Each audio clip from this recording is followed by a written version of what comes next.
All right, Nicole, I have your scan here. So this is a scan that you just took a few days ago on February 11th. And this is a scan, the numbers versus scan that you took on January 14th. So let's just go over the numbers quick. So you lost some water, 0.8 pounds inside the cells and 0.9 pounds outside the cells. So your water loss is 1.8 pounds, which is not significant. I see that all the time.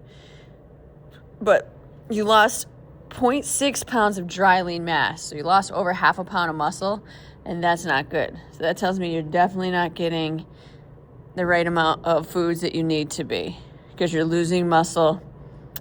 And you did lose half a pound of body fat too, which is good. But because you lost so much muscle, the body is not really loving it. The scan's not really loving the results. Okay, so your lean body mass, that's your muscle cells, and your water together is down 2.4 pounds, and most of that being a water fluctuation. And then your total loss is 3 pounds. Okay, so you combine that, 2.4 with the body fat loss. So your total loss is 3 pounds.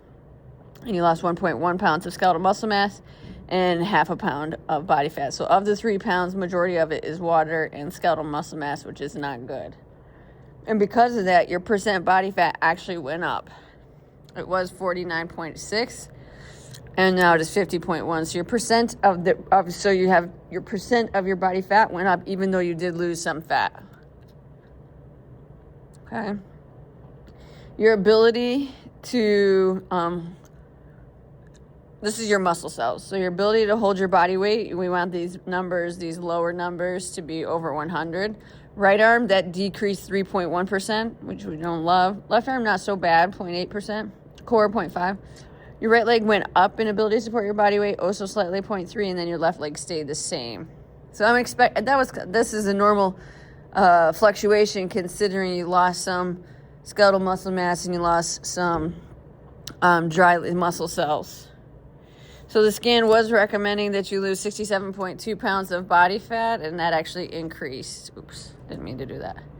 That actually increased to 67.5, so it increased 0.3 pounds. You did lose some body fat in 0.2 pounds in your right arm, left arm, and your core. Right leg stayed the same, and then you gained 0.3 pounds of body fat in your left leg. And then your visceral fat level stayed the same. So this scan and, this amount of time, it's like 4 weeks, not quite 4 weeks, didn't move enough at all. So that tells me you didn't make too many changes with your food at all. And plus, I think you need to move more. All right, so even when you're coming to the gym right now, and I'm telling you, be more aggressive. You just have to move more, even if it's going for walks. So that's going to be huge, to move daily. And then your food, I gave you your macros. Protein is 168 grams, carbs is 88 grams, and fat is 39 grams, and then your total calories is 1375. If you're not doing anything to track your food, then there's no possible way if you know you're getting what you're supposed to be getting. Okay, so if I just take a look up here, and I go to you, Nicole, and then you go to your meal plan, and this is all in your app. And if you scroll down and read through this, I don't know if you've read through this, but if you read through this, it's going to tell you, what your portion sizes should be. So you need 7 palm-sized portions of protein every day.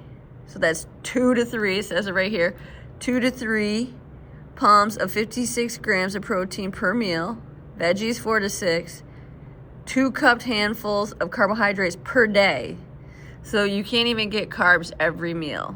0 to 1 handfuls of 29 grams. So that's significantly less than your protein of carbs per meal. And then 1 thumb-sized portion of healthy fat. So that's not a lot. A thumb-sized portion. You should imagine a thumb-sized portion of peanut butter.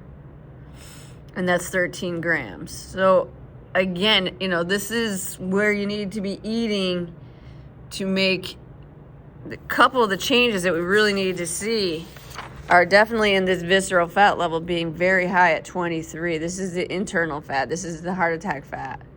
That's super high. Anything 10 and below is considered healthy. So that's where you definitely need to get a handle on these foods. Okay, and then so you're eating 1372 calories. If you scroll down, if you continue to scroll down, it has some meal options for you.